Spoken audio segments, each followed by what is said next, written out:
જમીન વેચવી નહોતી પણ હવે શું કરું, બાપાને દવાખાનું આવી ગયું. નગર તો મને વાલી હતી મારી જમીન. અહીંયા બાનું તો આવી ગયું એનું, બાપાને દવાખાનું છે. તો આમાંથી થઈ જાય ને બાપાને ખબર ના પડે તો સારું. એને ખબર પડશે તો બહુ દુઃખ લાગશે. હે ભગવાન.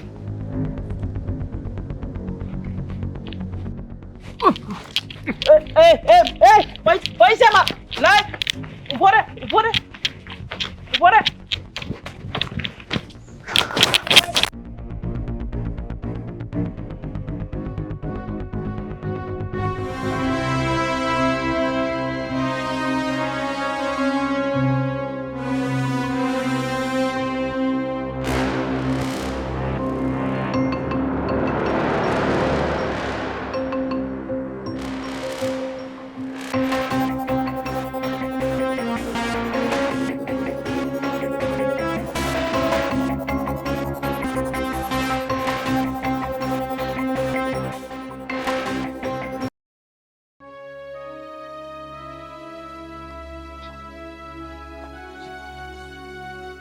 શું સંતાડો છો પાછળ? અરે કઈ નથી, આ 2-5 હજાર રૂપિયા હતા જો ને, હિસાબના મતલબમાં આ ઘર વપરાશ માટે તને આપવાના હતા. 2-5 હજાર?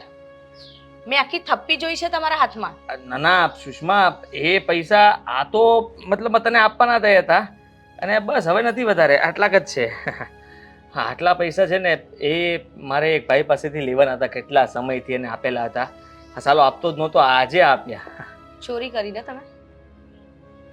સોરી. હજુ તમે એ ધંધો બંધ નથી કર્યો ચોરી કરવાનો, એવું મને લાગી રહ્યું છે. કોણે કીધું કે મેં ચોરી કરી? હું શું કામ ચોરી કરું? હા, આ છેલ્લી વાર મેં કસમ ખાધી હતી ને ત્યારથી મેં ચોરીને મતલબમાં ચોરીનો વિચાર પણ નથી આવ્યો મને. આ બધા પૈસા છે મારી પાસે, ખોટું નહીં બોલું, બસ આ સાચું કહું છું. આ બધા રૂપિયા મેં જેને આપેલા હતા ને એને કેટલા સમય પછી આપ્યા મને પાછા. ખરેખર કેટલું સરસ જુઠ્ઠું બોલો છો નહીં તમે? આટલા વર્ષ થયા તમારી સાથે મને રહેતા, એટલું તો હું જાણી જ ગઈ છું કે તમે કેટલું સફાઈથી જુઠ્ઠું બોલી દો છો. ના પાડી હતી ને કે ના કરશો ચોરી, તોય હજુ તમે નથી સુધર્યા. છેલ્લો ચાન્સ આપ્યો તો મેં તમને સુધરવાનો. તો મેં ક્યાં કઈ ખોટું કર્યું સુષ્મા?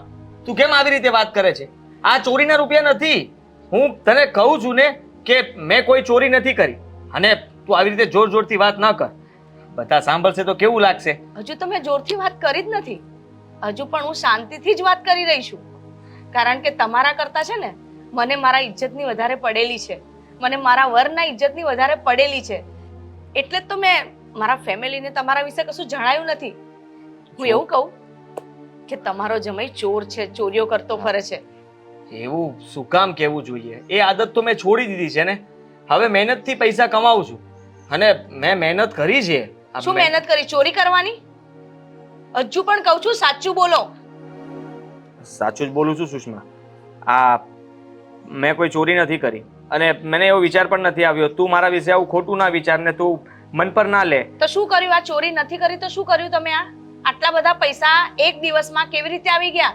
નથી કોઈ કામ કરતા, નથી કોઈ ધંધો કરતા, તો ક્યાંથી આવ્યા આટલા પૈસા? જો કીધું મેં કે પૈસા કોકને આપેલા હતા, એ પૈસા એની પાસે થઈ ગયા તો પાછા આપી દીધા. મારા પૈસા જ હતા.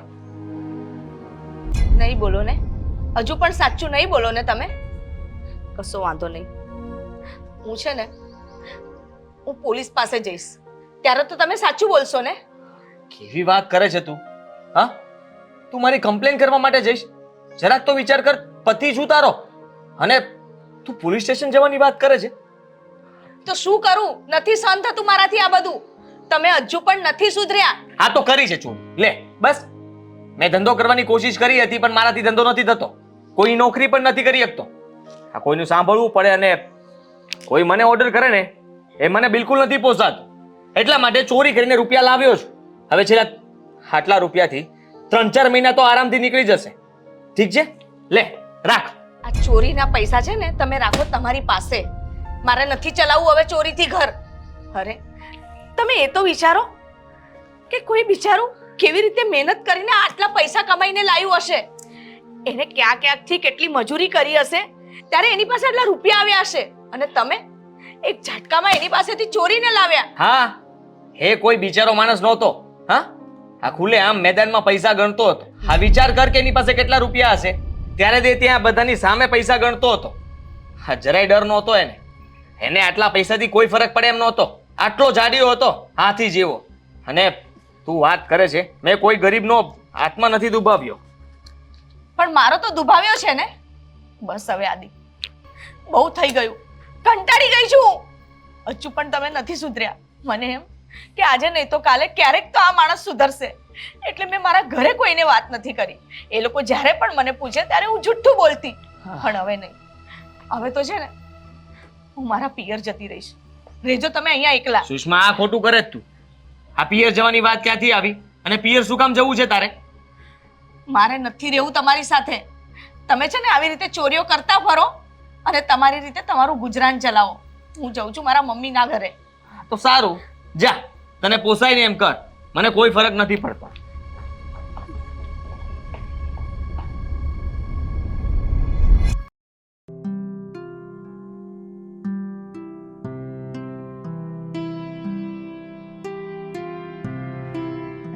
શું કરે છે દીકરા?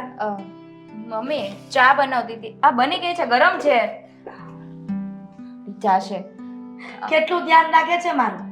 તો ધ્યાન તો રાખવું પડે ને. પછી કામે મારે કરવું અને તમારા હાથમાં ફરફોલા પડી જાય ને તો એ ધ્યાન રાખવું પડશે નહીં? વાહ, હા મારી વહુ નહીં પણ દીકરી છે, કેટલું ધ્યાન રાખે છે બોલો. આ વહુ છે એ દીકરી થઈને અને સાસુ છે એ મમ્મી થઈને રહીને તો ઘરમાં ક્યારેય ઝઘડા ના થાય. સાચી વાત છે. આ તારી સાથે કોઈ દિવસ સાસુ પણ રાખ્યું છે મેં? તમે નથી રાખ્યું મમ્મી. તમારી વાત જ ક્યાં કરો છો? તમે શું કામ માથે લ્યો છો? આ હું જનરલી બધા પરિવારની વાત કરું છું. આ કહે છે ને કે સાસુ વહુના ઝઘડા થાય છે, વહુ આવી છે, સાસુ આવી છે. પણ સાસુને કેવું છે કે વહુ આવે ને એટલે સાસુ પણ બતાવી જ દે.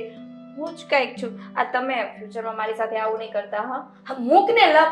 હવે ગામની શું કામ આમ વાતો કરવી જોઈએ? આપણા બંનેનું સારું બોન્ડિંગ છે ને, તું રહેવા દે ને, નહીં તો ખોટો ઝઘડો થઈ જશે. એમાં એવું હતું ને કે બાજુ વાળા રમીલા માસી છે ને એ ઓટલા ઉપર બેઠા હતા 3-4 બાઈઓ. તો ત્યાં બેસવા ગઈ હતી તો બધી માસીઓ પોતપોતાના વહુના જ વગોણા કરતી હતી. આ મને લાગે છે કે આ સાસુને જે છોકરાને લગ્ન કરાવવા હોય ને એ આમનામ ના કરાવવા હોય, આ વહુના વગોણા કરવા હોય ને એટલે કરવા હોય. આ મને લાગે છે કે આ તમે ક્યારેક ક્યારેક બહાર ઓટલે બેસવા જાઓ છો ને તો ક્યાંક તમે મારી વાત તો નહીં કરતા હોય ને? ના રે ના, મારે શું એની યાર પંચાયત કરવી? હવે એની યાર બે શબ્દ બોલી ને ચારું મેં તને કે એની કાંઈ કરવી શું કામ જોઈએ આપણે? અને ઘરની વાત બહાર કાઢવાથી કાંઈ ફાયદો નથી. સાચી વાત છે, બહાર કાઢવાની જ નહીં ઘરની વાત. મમ્મી હા, એક વાત કરવી હતી. બોલ ને. એક નહીં 100 વાત કે. 100 તો નથી મારી પાસે. આ 99 બાકી અને એક કહી દો. કહી દે. હા, તમારી દીકરી આવે છે. શું? આ સુષ્માબેનનો ફોન આવ્યો હતો. હા, શું કહેતી હતી? કઈ તકલીફ તો નથી ને એને? અરે મમ્મી, આ નેગેટિવ વિચારો તરત માઇન્ડમાં કેમ આવી જાય? બેટા. હા, તમને પોઝિટિવ વિચાર કેમ નથી આવતા? પોઝિટિવ વિચાર આવે જ છે પણ આ અચાનક આવવાનું કહ્યું એટલે થોડીક તો માને ચિંતા થાય ને, કઈ તકલીફ તો નહીં હોય ને મારી દીકરીને. અરે દીકરીઓ અચાનક આવે એટલે એમ સમજવાનું કે ઘરના કામમાંથી ફુરસત મળી હશે એટલે આવી. શું કહેતી હતી એ મને કહે ને, તમારા જીવને શાંતિ થાય. જીવને થોડોક નીચે મૂકો. હા, બોલ. મૂકી દીધું? હા, આ થોડાક દિવસ અહીંયા રોકાવા માટે આવે છે. દિવસ રોકાવા? હવે તું વાતનો ફોડ પાડ ને, આમ ગોળ ગોળ ચક્રાવે ચડાવે છે વાતને. જો એમાં એવું છે ને કે આપણા આદિકુમાર છે ને હા એ જાય છે ફોરેન, અમેરિકા. હા. એના કઈ કંપનીના કામ માટે. એટલે એકલા એ રે તો ગમે તો નહીં ને. એટલે કે ભાભી હું ત્યાં આવી જાઉં. મેં કીધું કઈ વાંધો નહીં, આવી જાવ ને એ તો સારું કહેવાય, મારે પણ સથવારો થાય. એટલે હા હા, સારું કે બેટા. અને આમ પણ આ આદિકુમારે એટલો મોટો બિઝનેસ વિકસાવ્યો છે ને કે આ શહેરથી ઓલા શહેર ને આ દેશથી ઓલા દેશ, કેટલા દેશ ફરે છે હમણાંથી. અને ભગવાન કરે ને આદિકુમારનો બિઝનેસ આવો ન આવો ચાલ્યા કરે અને મારી દીકરી મારી પાસે આટો મારવા આવ્યા કરે. અરે એમ પણ આદિકુમારે ક્યારે અહીંયા આવવાની ના પાડી છે? હા, સુષ્માબેનને. ના રે ના. હા, કેટલા સારા છે.